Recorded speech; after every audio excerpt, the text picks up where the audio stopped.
is Behind the Games from newoverlords.com, where we seek creators of all kinds to find out what's behind our favorite games. With your hosts, Jeff and Seema. This is New Overlords Behind the Games podcast, and from our Midwest studio, I'm Jeff Illemek. And from our remote studio, I'm Seema. Today, we're joined by Mike Strollart, the studio and game director at Strollart Studios, and they are working on an upcoming indie game called Below the Stone. Mike, welcome. Hi, I'm glad to be here. I really appreciate the opportunity to talk about the game and to talk with you guys, of course. This is really exciting for me. I want to talk about Below the Stone.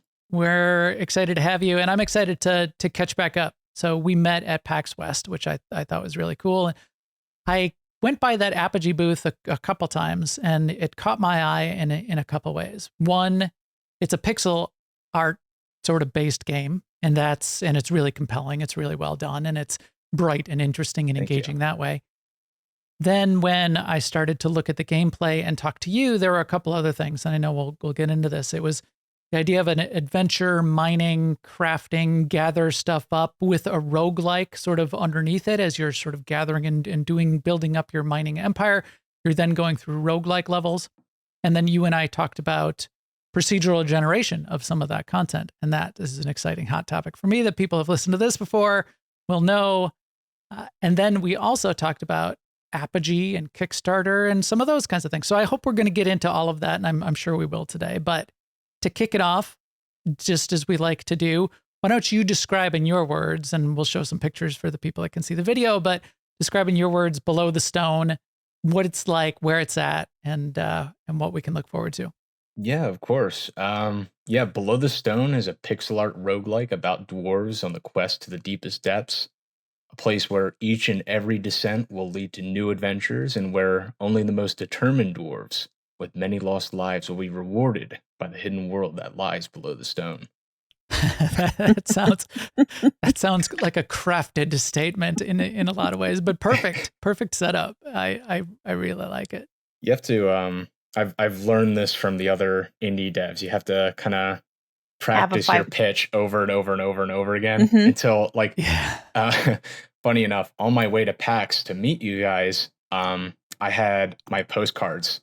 And while I was on the plane, I was literally reading the same line over and over and over again. So 3 hours before arriving to PAX and meeting you guys, I was just sitting there with a postcard, just reading it over and over and over and over again.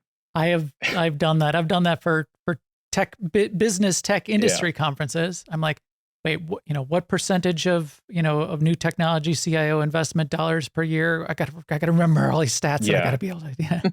So I've had my own note card, so I know what that's like. But that is a good setup. So let's get into that more. I for one am excited to hear that my dwarf is going to die many times. Yes, roguelike and sort of that pixel art, where you still like building a home and crafting, and you've got like your little area to keep coming back to. I kind of really like that idea.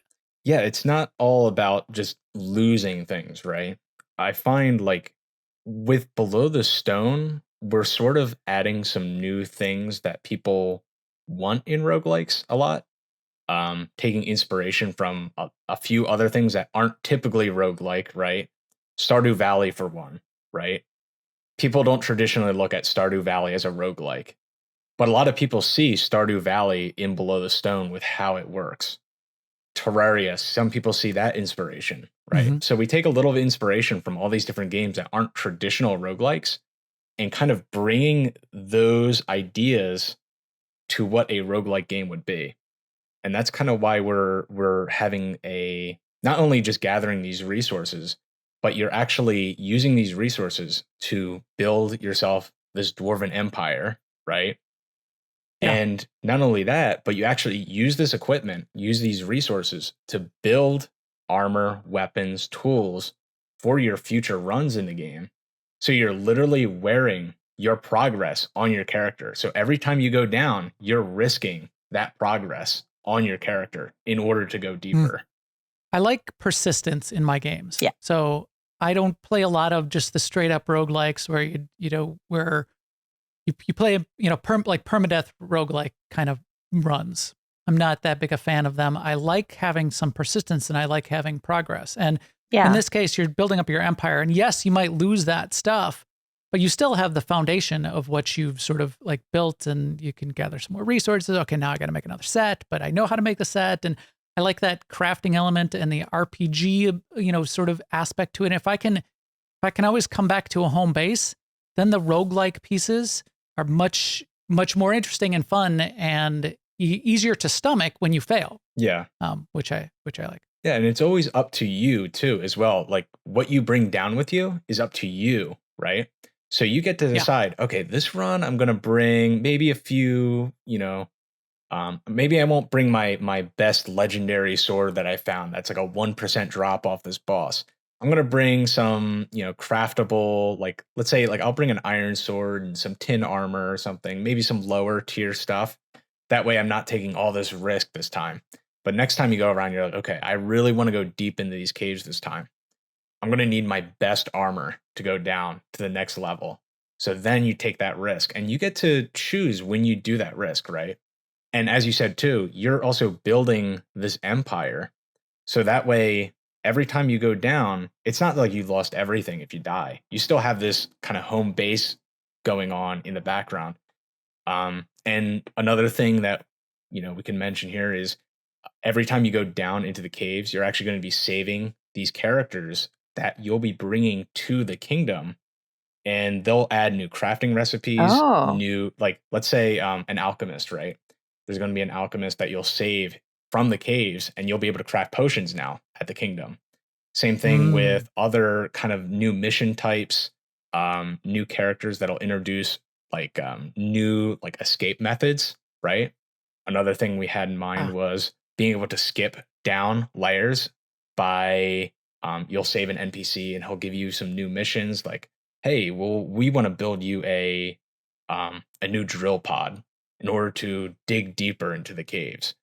And if you complete these things, I'll be able to skip those first layers for you. So that way you can kind of break up some of the perhaps repetitiveness you traditionally get with roguelikes. It's not a game about just going down and dying, going down and dying. It's actually you're building this kingdom and progressing deeper as you go along. I think that's really cool. That there's there's also strategy. There's strategy. There's tactics and strategy in the moment of what am I going to do today to do this particular delve, and then there's the overall building up of the kingdom, sort of the RPG elements of that, and bringing back new NPCs to sort of help it. Yeah, that's really. It cool. Also sounds like even though the mine layers are procedurally generated, you learn something about that layer so that you can be better prepared the next time you go down into that layer, right? Oh yeah, and one of the things, although it's procedurally generated, there's like a set amount of biomes. One thing I can mention real quick is we have plans to have 50 biomes in the game. And the reason we want 50 biomes specifically, 50. The reason we want that is so, I mean, everybody who's listening who's played roguelike games, you end up getting into this rut where you're doing the same thing over and over and over and over again. And you're just doing the runs just to get a little bit more skilled, or perhaps you'll get lucky and you'll find a new weapon or something. That's not what Below the Stone is about. Below the Stone is about building not only experience like in those prior games, but also building this empire almost a la Stardew Valley, right? Where you're building this little town, you're building this thing that'll help you get deeper as well. And meanwhile, all at during at the same time, you are also just growing in experience. You'll have per layer in the game.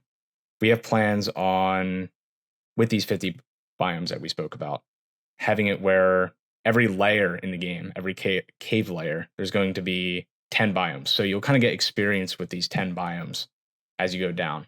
There'll be certain enemies you'll experience as well, certain dungeons, certain traps you'll experience.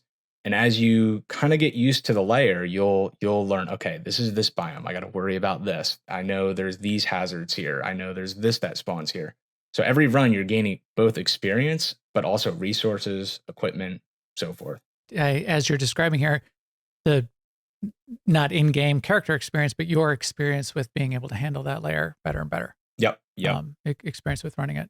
So I'm trying to get the terminology straight. There's layers, 5 layers, 10 biomes per layer. Yes. So these are sort of like the themes and areas within that layer. Yeah. Is that how you describe it? And then our dungeons. Dungeons are actually, so the way I would describe dungeons in the game, there's kind of like a lot of stuff to unpack, right? It's very deep. No pun intended. One of the things we have in the game is these dungeons, which are sort of a test for players to see, like, okay, are you ready for the next layer of the game? So this dungeon will kind of resemble something like, for those who've played Enter the Gungeon, something where it'll be a procedurally generated challenge dungeon for the player to experience, right? There's treasures, there's enemies, there's traps. And this is kind of your test to see, okay, did you master this layer? Did you experience this many times? Do you know the enemies? Do you know what you're facing? And when you go into this dungeon, it's like everything you've experienced on that layer condensed in one tiny area. And you have to battle your way through, and there's going to be a boss battle at the end. Let's say a cave troll. And that's when you'll be faced with like the ultimate danger of this layer, where you'll, really risk everything you built, everything you put together on this layer, everything you've gathered. You're risking it by doing this run. And when you beat that boss, by the end, there'll be a hole or an access point in order to go down to the next layer, to go deeper into the caves. And that's when you access the next area, all the new biomes, all the new enemies, all the new traps and resources that you'll see underneath there. So it's really just, you almost have to imagine these like stages. And as you're going deeper and deeper, there's more and more challenges, and you're risking more and more of your equipment every time you go down, because everything you've built is based off everything you've experienced so far.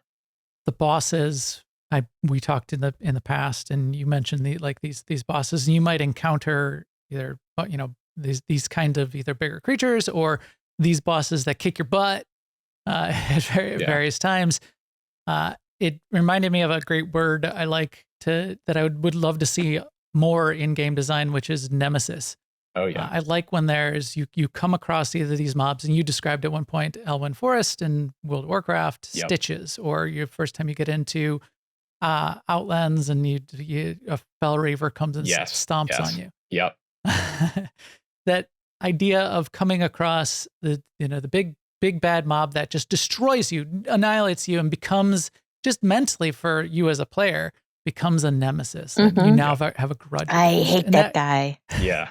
And that grudge might persist for months and months and months or a year, until now you're like at the end of an expansion or at the end of a layer or 2 layers down. You might be bored at one point. I'm gonna go back and that cave troll. Yeah. I'm gonna pay him a visit today. Yep. That's what I'm doing today.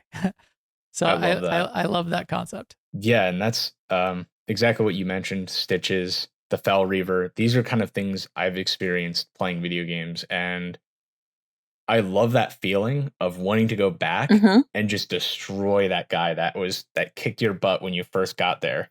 And that's kind of what we want with some of our bosses, some of our enemies in the game. These rare, really tough enemies that just really just destroy you. And you remember that time you lost all your equipment. You were going on some run.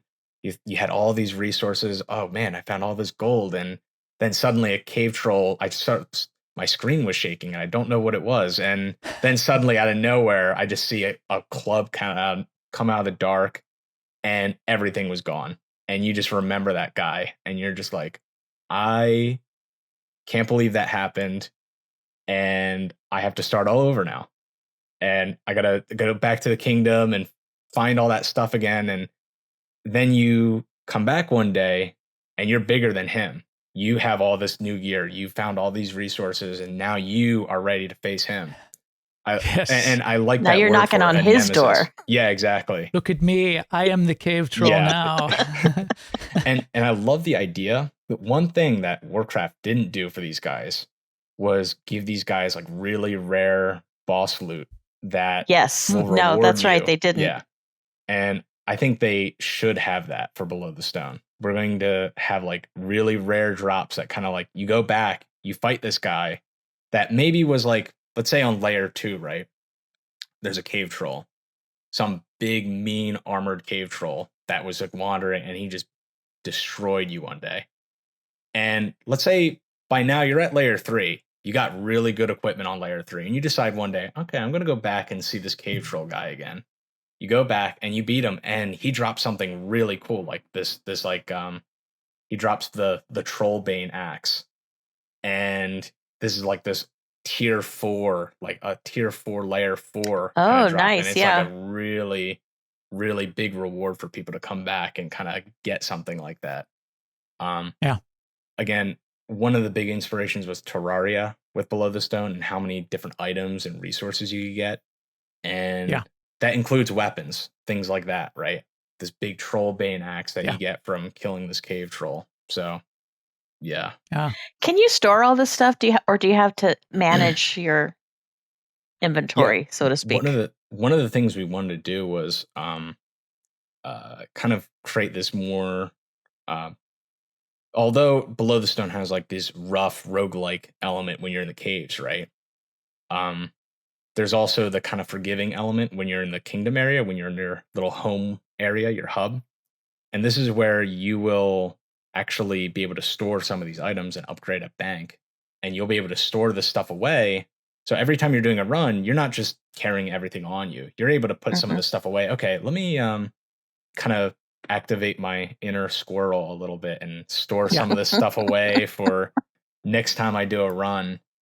And, I think that's very important for a game like this, where you'll be able to actually, as you said earlier, you're able to strategize your runs. You're able to say, okay, this time I'm going to bring this equipment. Next time, okay, I'll put my important stuff away for now, and I'll just do a couple. Let's just say I'll gather some ores that I need for, let me gather some extra iron sets of armor. So that way, if I lose this set of iron armor, I won't lose everything. I'll just have all this, stocked away, and that way, if I die, I didn't lose everything, right? Takes the sting out. And yeah, exactly. You feel more prepared. Exactly. You're more willing to risk parts of the adventure as well. If I do this in a whole bunches of games, I used to do this in Eve. I'm going to go out in PvP. Let me get 2 or 3 drakes and have them ready to go. Not just one, because one you go out and you're sort of like done until you go, and but you got like 2 or 3 armor sets of iron armor, and maybe you get your butt kicked, but it was close, and you go, no, I'm just gonna grab my other set right now. I got 2 more sitting in the bank, so I'm fine. Yeah, I like that. That's exactly what we want. We want to make sure that this is something where you can really strategize your runs, and it's not just armor, it's weapons, it's tools, it's resources. So every time you do a run, it's not risking everything. And of course, as we said earlier, you get to actually save these characters and bring them to the kingdom, and they're always there. So that way you always have that ability to craft new things, and yeah. And then the adventure continues, which I really like. So speaking of adventures, getting this started, getting this kicked off for you, Strollart as a studio, why don't you talk about how that adventure in real life kind of started? How many people kicked it off? How long you've been working on it? And let's get into some of that. I want to hear some of that backstory too. So this is an interesting. I've always found that every indie game I speak with has a completely different story than any other. It on the indie side, every story is like completely just maybe not polar opposite, but it's very eclectic. It's all over the place, right? So one of the things I found was when I started Below the Stone was when speaking to people who are listening who are perhaps thinking about being a game developer one day, one of the things I found was you should come in with some sort of skill set, right? Whether it's your art, whether you're a good programmer, whether you're an aspiring programmer, aspiring artist, whether you make music, you should go in with some sort of skill that kind of cements like at least your foot in the door, right? And my skill personally was I did pixel art, And I've been doing it for a couple years now. I wasn't like a master level pixel artist or anything, but I did a little bit of pixel art for a while. And one of the things I did was I had made some assets for a game with no name yet. Little did I know that game was Below the Stone. And I made a couple little dwarves, a couple little enemies, little skeletons, spiders, and all these little things. And I made some fake screenshots of the game. Like, this is what this game will look like. And I went to the people I knew. I went to a couple programming friends I had, and I said, this is a game I want to work on called Below the Stone. And this is what it'll look like. It's about dwarves. It's a roguelike. It's pixel art, as you can see. And I want you to work on this. And I went to a few people I knew and a few very good matches. And Andrew was the one who said, yes, I would love to work on this game. And Andrew has been our lead programmer since the beginning. And I've been our lead artist and director since the beginning. And this has been our journey kind of together working on Below the Stone. And excellent. We've grown since then. So as time went on, kind of a little hint to the Kickstarter coming in, we were thinking of kind of putting our face out there. We never really had a commercial title before. We really only had this game with us. I worked on a few little side projects here and there, but this was truly like something I thought we could actually put out there. And what I had thought of was, I want to see if we can go on Kickstarter and put ourselves out there, see what people say, see what people think of us. And I thought every trailer, every game needs a trailer, right? Almost went in reverse there. Every trailer needs a game. Every game needs a trailer, right? Which is also true. Which is also true, yeah. But, we ended up putting ourselves out there on Kickstarter. And we needed a composer. And we put a message out there. We said, and for any composers listening, what we did was we put out a message saying, we're interested in finding a musician for Below the Stone. Please contact us here if you're interested. And we ended up having like dozens of composers reach out to us. But the problem was that I found was many of them simply had the same kind of copy paste message. It was, here's my SoundCloud, here's my rate, hope you get back to me, and that was basically the same thing from dozens of people. And I had one person message me by the name of Karam, who was, he said, I saw your game before, I love this, can you tell me about it?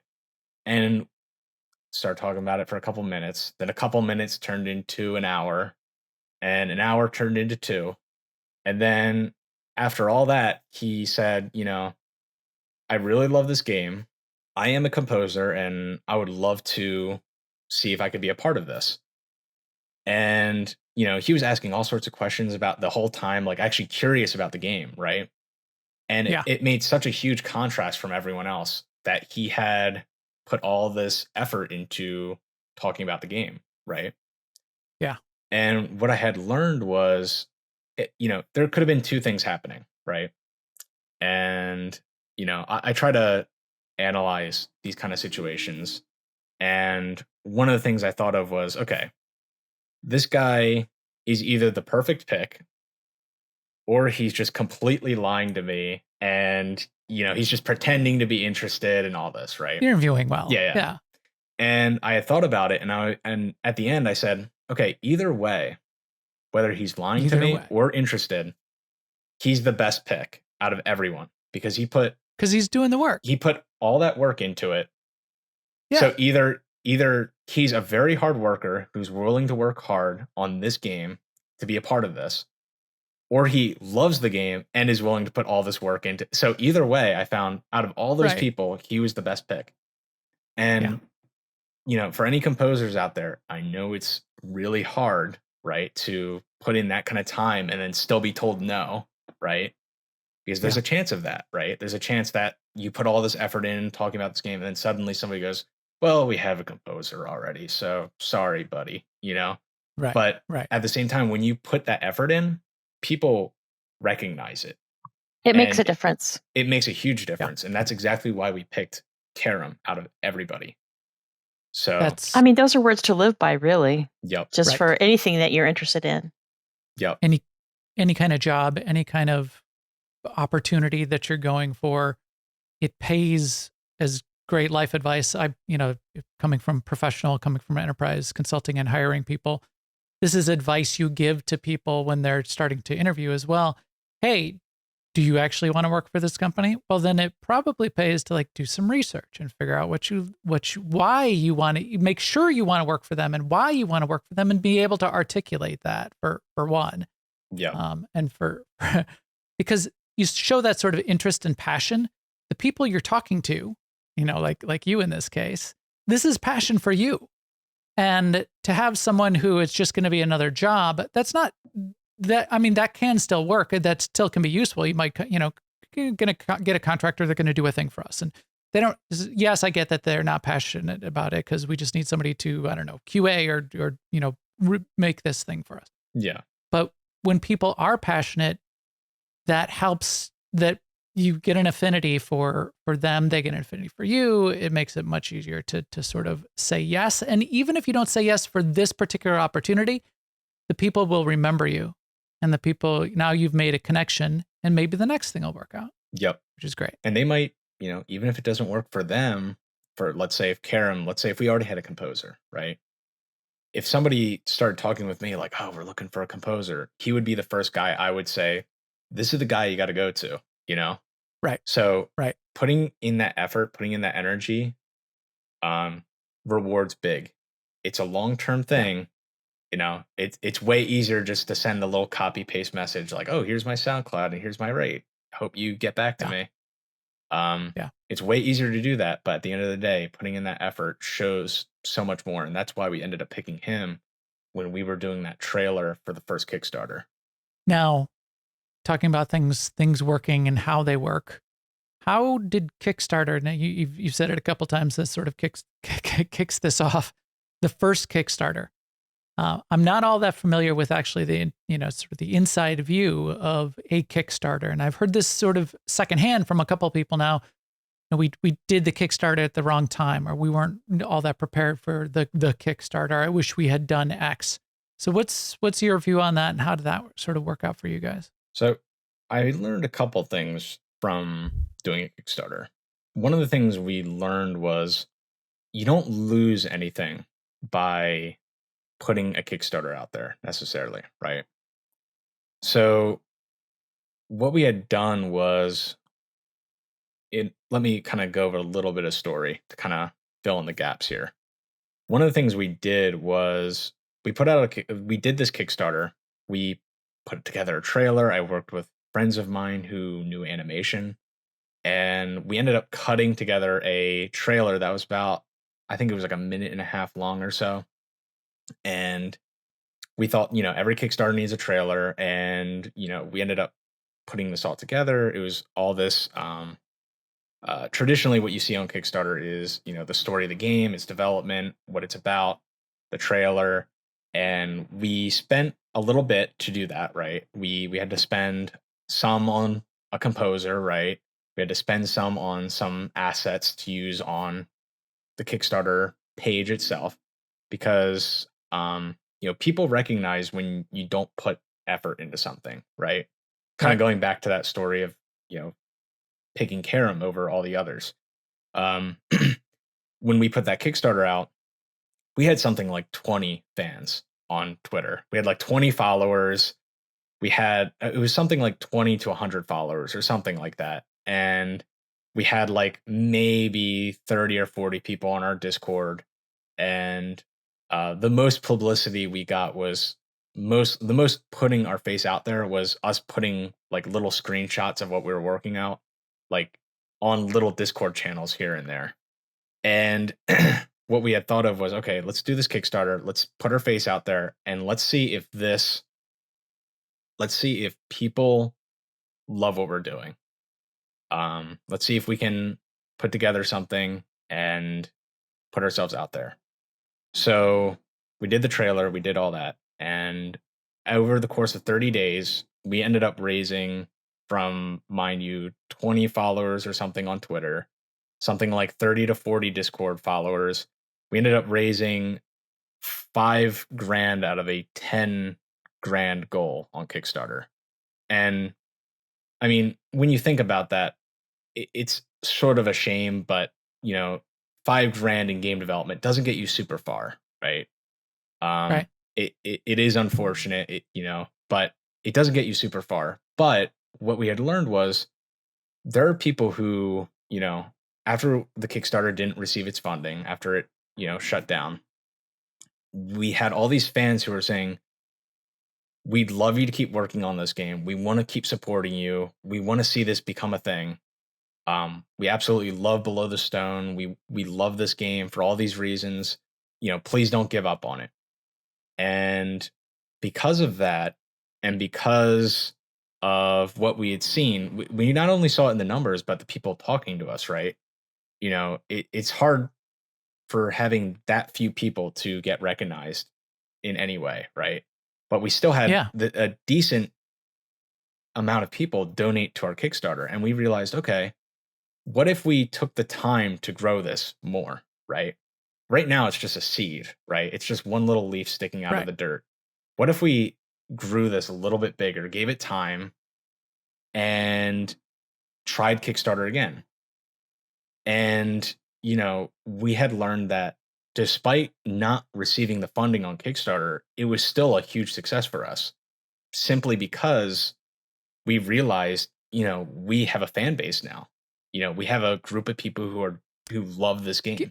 Energizing some passion. You realize there's passion outside that's sort of matching up with the passion that you guys have.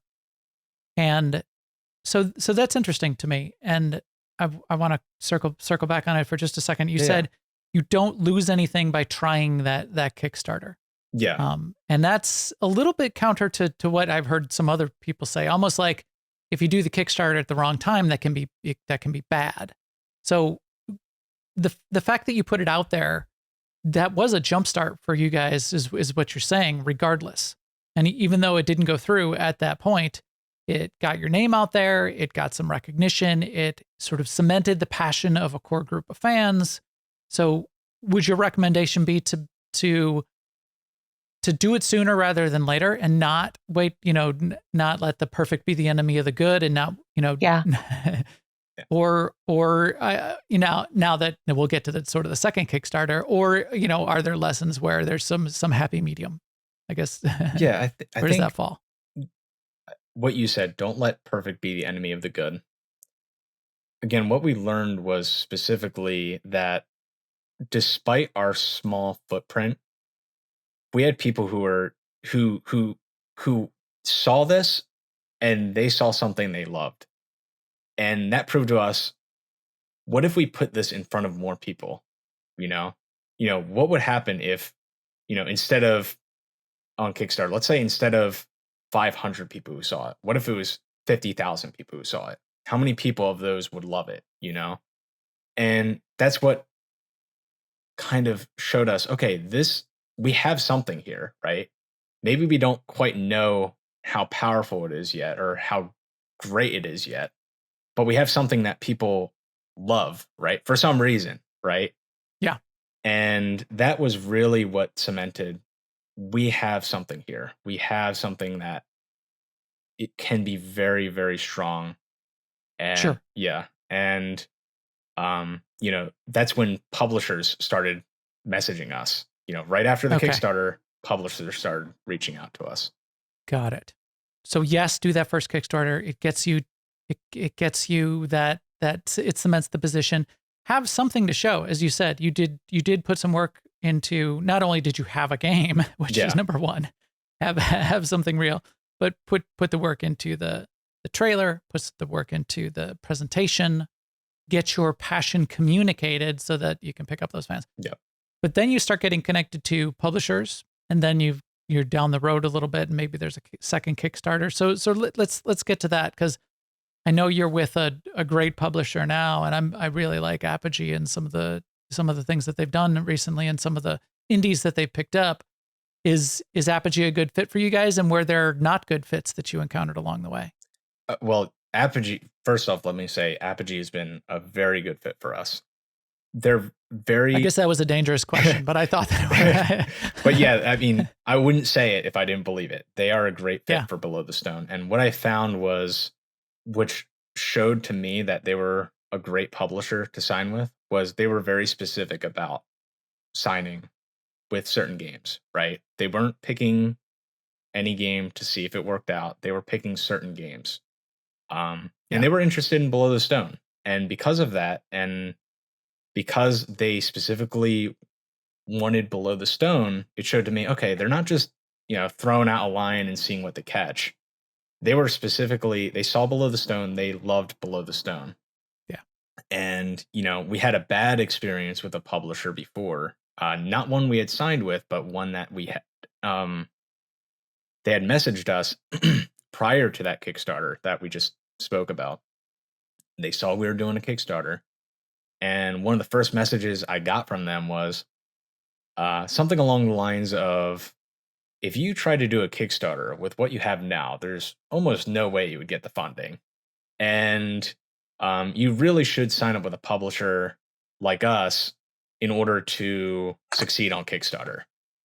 And I mean, technically they were right about the funding part, but maybe, yeah. But the whole thing about trapping, that kind of sense of almost wanting to trap us, right? And we talked with them for a little bit. We had spoken with them, and they had given us this idea of like, okay, if you go on Kickstarter, we'll support your Kickstarter and we'll market it and everything. But you're gonna have to sign this and everything. And they started making it sound time sensitive, and you never want to sign a deal that's like time sensitive. Like, okay, well, you have until 3 days from now to sign this, or else the deal's off. You never want to be put in that spot.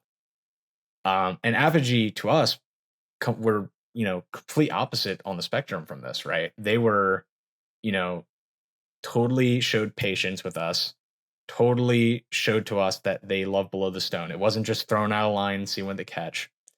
And we kind of experienced both ends of the publisher kind of thing.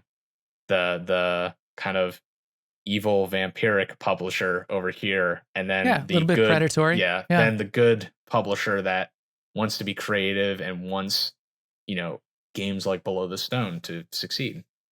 Yeah. I would encourage anyone to look for partnerships. I think is what Apogee is offering to you. Look for partnerships. They're getting something out of it. So it's not, it's not a charity that they're, granting something to you. So they're getting something out of it and you're getting something out of it. And the creating a partnership of partners that can work with each other and understand each other is always the best. And that works with individuals that you might be bringing onto your team, but also works with bigger partners like publishers if you're an indie developer. Yep. Or other resource vendors for like game platforms that you might be working with. If it ever starts to feel predatory, then that's the wrong partnership, and it's not a partnership. Then it's either a vendor relationship or somebody trying to make you the product. Yep, exactly. Which isn't appropriate.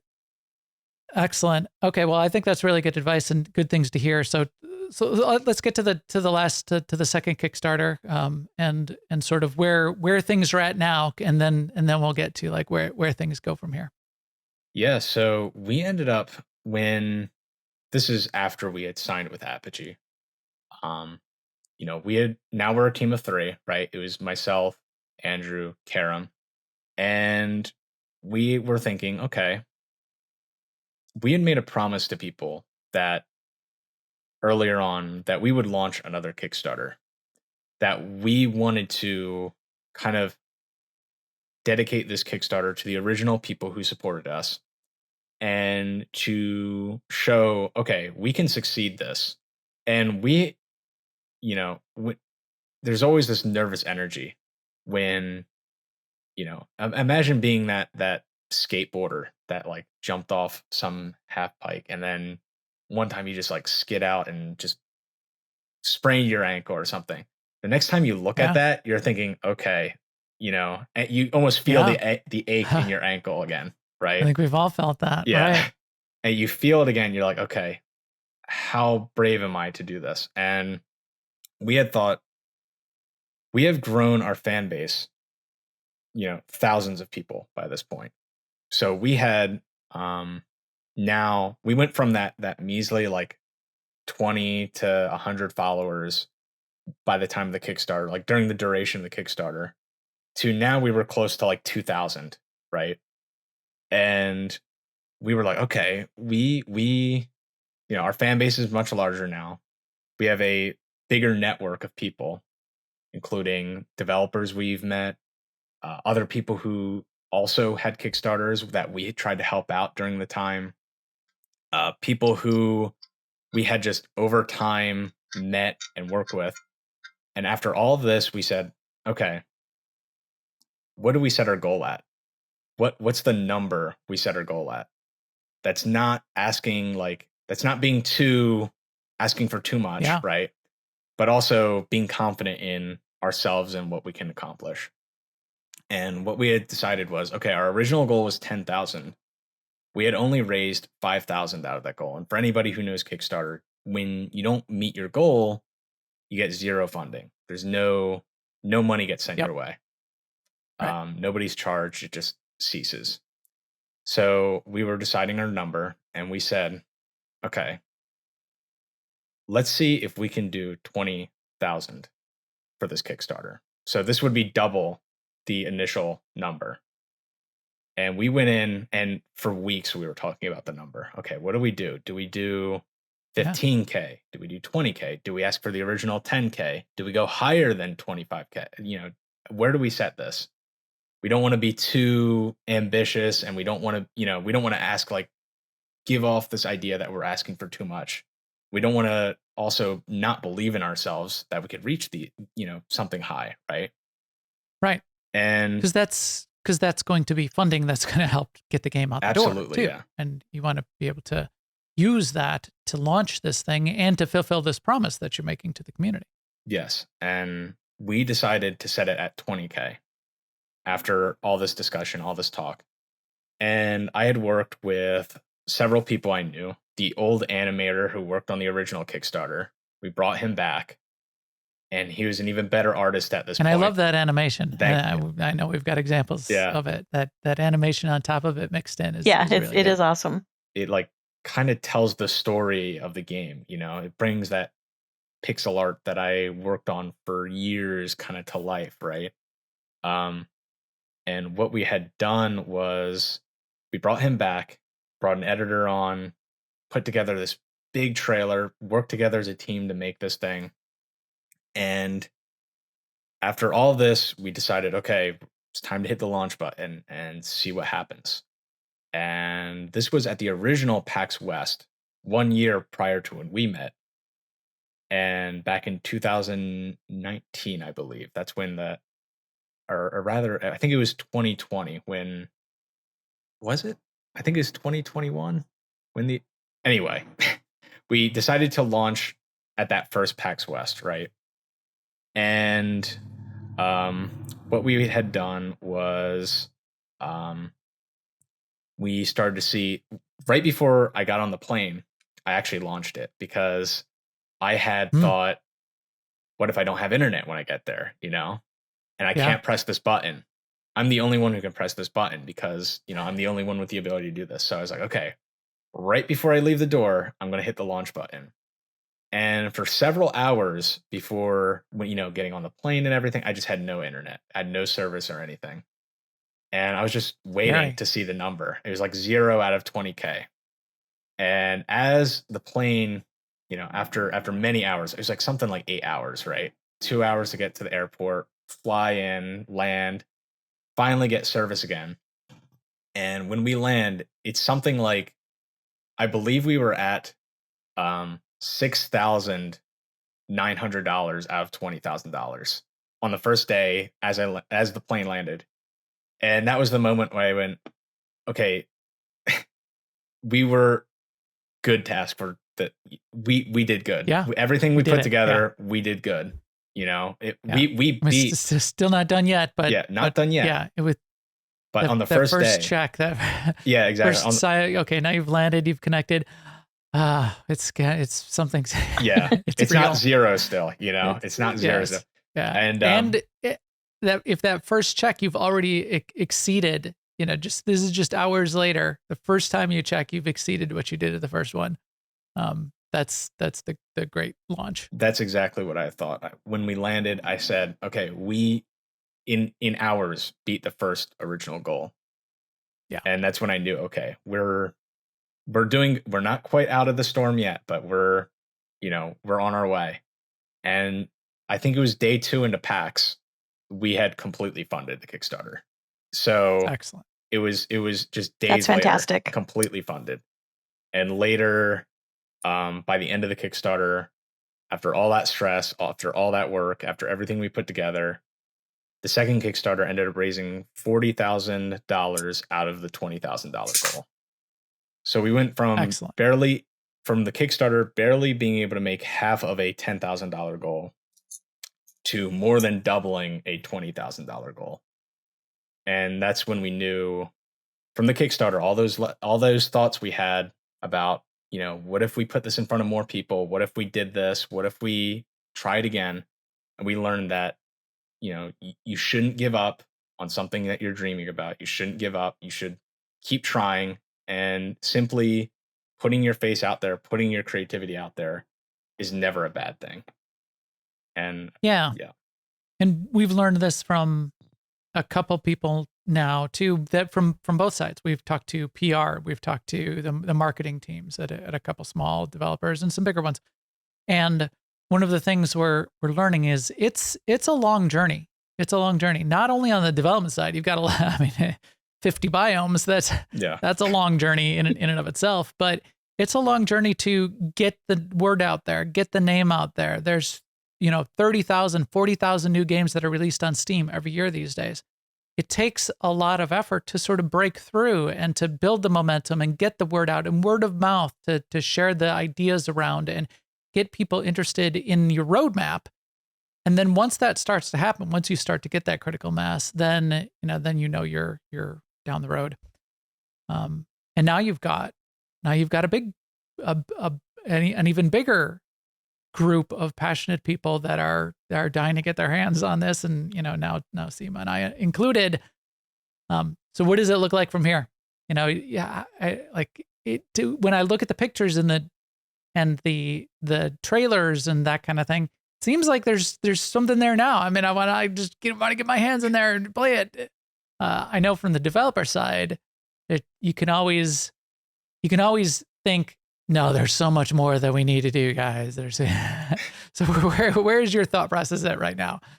So much more, or there's a good solid base, or light at the end of the tunnel? Yeah. So one of the things, specifically, I know you're interested in kind of the procedural generation of Below the Stone and everything. One of the big things we're working on is really making sure that it's where it needs to be for when we get the demo out and when we get the game out, when we release in early access. Sure. And one of the things I learned about specifically procedural generation is it's not really a tool. It's more like this it's almost like an adventure kind of waiting to happen that you're trying to craft in such a way that it's not just randomness, it's not just sporadic, random numbers. It really is an adventure that you're stepping into that's new every single time you step into the game. And done the right way. Yeah, and I exactly. think this is probably one of the key challenges. You can see some examples out there of procedural generation where if the variables are too few and what it's creating is too constrained, yes, it might be procedurally generated, but it feels the same every time, and you might as well just made a single static map. Yep. You can go the other direction, and I'm sure it's a development nightmare where you get an infinite number of variables, and even trying to test any of those edge cases or the weird things that can happen and falling through the map and things disappearing, and now we've got something happens and now we've got 10,000 skeletons that are eating me. I don't know. 3 of them are what's floating going in the on. sky, and there's this tree over here that's upside down, and it's the one thing we specifically want to make sure is to make sure that when you guys get your hands on this game, it is going to be immediately. It's not you have to wait for it. It's not you have to wait for, okay, well, I've always played games where you step into it and things are unfinished or there's clearly some rough edges. We want to make sure that the moment the game comes out, it's just an adventure right away. You don't have to wait for the next update. You don't have to wait for the new thing to come out. It's just immediately snap. It's there. You're in. And we want to make sure that when it gets to your guys' hands, it's the game you have been waiting for and asking for. And, everything that I'm describing now, we want to make sure it's perfect when it gets to you guys. So that's kind of where we're at right now. And, we're working on dungeon generation right now. We're working on the new bosses right now in the game. So when you see the cave troll in the trailer, we're working on him. When you see, the crafting in the trailer, the alchemist, you're actually going to see her actually like crafting all these different potions and stuff. We're working on all these like final big parts to put together and have for early access. Excellent. Well, I can't wait. And I think that's a really both good and refreshing approach. We want to, you're taking the time to create a complete product. And too often, you're right, we're getting into these situations where we're getting games that are clearly incomplete. And when you have game-stopping bugs, it's really, we want, as fans, we want the game now. But it can really be a double-edged sword when you get it and you can't play it because we're really not getting it done. And it breaks the promise and it breaks the trust. Right. And yes, it can be frustrating to have to wait longer. But if my expectations are that I'm going to be having fun and something comes along, I finally got it. So my time expectation was exceeded, but my ability to play was quite under delivered on. I'm going to have a bad. Plus, you can't trust us anyway, right? Because we're going to say, I want it right now. But even if it arrives today, maybe a new project kicks in at work and I'm working an 80-hour week for the next couple of weeks, so you got to go at the right speed for you. Your fans. In a good way. In a good way. Yeah. Because they're passionate and they're cheering you on just as much as, you want to get it out there. So yes, you're right. You can't. It sounds like Apogee is supporting you in this way too, which is fantastic. Yeah. I mean, they really have been great to us, just making sure that, they completely understand that we want to make sure that this game is perfect when it gets to you guys. It's not going to be buggy. There's not like loose ends all over the place. We want to make sure that, when you guys start playing, we plan on releasing layer 1 and 2 as early access. And then as the game goes on, as we bring out updates, it'll be the further down layers, right? And we want to make sure that when you guys get this part of the game, it's just going to be clean. There's no issues. You immediately get in and you have all this content ready to go. In fact, one of my kind of philosophies with the demo that we're going to be releasing prior to early access is I want to make sure that a lot of people, when they release a demo, it's like a 15-minute, 10-minute thing. You play it and you get your kind of full taste of it. And we want to make sure that the demo is actually replayable. In fact, in the same style that Below the Stone already is, where you can keep going after run after run after run after run. It might be a limited version of that, right? Where maybe the best armor you can get is like iron or something, right? But we want to make sure that you can actually like kind of min-max your equipment and resources and stuff on layer 1 and actually get to experience the game in a way that is familiar to the actual game itself. That replayability of an early access, that goes then beyond demo. So demo is, as you say, you get like 10 minutes, 15 minutes. I can play the thing. I can get an idea of it. I could play it again, but you're just playing it again. Yeah. Straight linear path through. That's valuable and it's useful. And you can really get you have fun sort of seeing it and getting introduced to it. The idea of an early access game, especially when you've got like the Kickstarter, the people that do want to finally get their hands on it, I bet you'll have people that, they put it on their whatever platform and they play it regularly, and they're going to continue to play it, and they're going to play the hell out of those first 2 layers over and over, because you can sort of expand in that way if you're designing it from that. And then when you get layer 3, layer 4, and layer 5, it's going to be really exciting, and it's going to just regenerate that feeling of excitement for the core fans over and over and over again, which is really fun. New enemies, new biomes, new resources. So every time there's an update, it's like, okay, the next layer is here. Time to risk all this stuff I've been gathering, waiting for this update, and you just throw yourself in and see what happens. Yeah, I like that. All right, so I know Steam's going to make you come up with a date, whether that's 2023 or 2033. We will be waiting here. and ready to go. I know we're pretty excited, but this sounds great. So I guess let's finish it off by thinking of the future, and either the future of games, like this idea of what you've learned about procedural generation. Do you see that becoming big, or for Below the Stone is specifically, 5 years out, 10 years out, and Strollart as a studio? Well, what is the future? What comes to mind when you think about the future? To sort of get an idea of the time we're talking about during this podcast episode, just to kind of date it for those who are looking back and listening to this, we're talking about kind of a weird place right now in games where we're talking about there's people talking about NFTs over here and new procedurally generated art over here. And there's this kind of shift going on in game development right now, and I believe that as time goes on, we're going to see more of this kind of procedural generation happening in games, where it's going to be less intense on the artists and programmers and those putting together the games. More and more tools are coming out, right?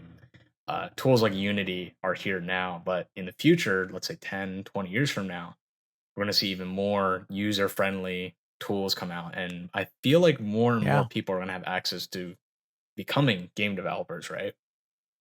Back in the 90s when, you were a lot of people, maybe not the 90s, but let's say 80s, 90s, people were, really kind of hard coding their games and, and individually drawing these pixels and everything. And now things are becoming more streamlined for people, right?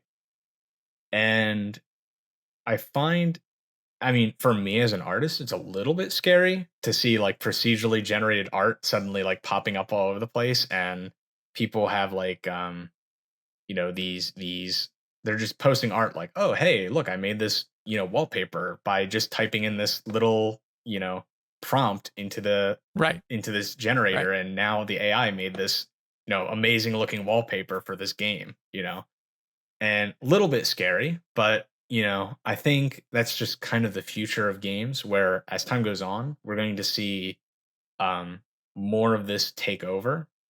Of course, you do need a human hand, I believe, in some way to kind of control things a little bit, right? It's not just computer, make me a game, and then suddenly your game is made, at least not yet, but I feel like we're kind of getting to this weird territory where people are starting to talk about it, right?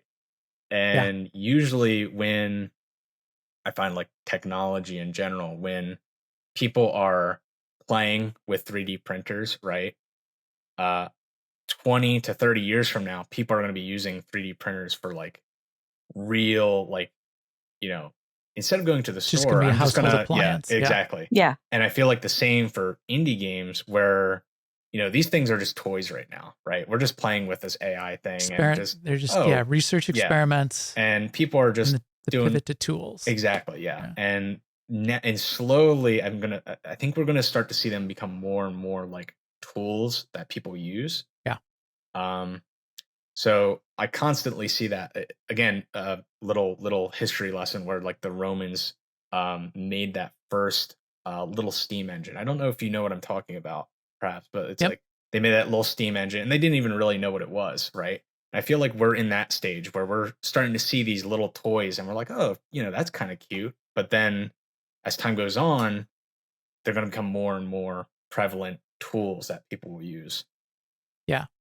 Yeah, I completely agree. And even in that stage, or the things that Galileo was drawing, and the weird, there's 1,000 things that never manifested, and we'll have some of those right now too. But I think you're right. We are on the cusp of where there are new experiments in emerging technology that are going to potentially become tools and platforms and resources that are going to help us make these games in the future, and some really interesting things.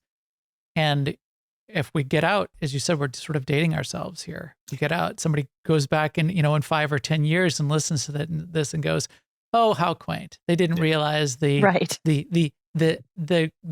game directors would be collaborating with the artificial general intelligence to create the game assets on the fly dynamically. After the games were released. So it'll be fun to see those develop into the platforms and tools. And I'm very interested and excited. And I think that's a great way to think about it. I'm very interested in what's going to become the next tool, or the features within the tools that we currently use. What is Unreal 6 going to have built into it? What is the Adobe suite going to have? Why don't they just buy Midjourney and just make that part of the art generation tool?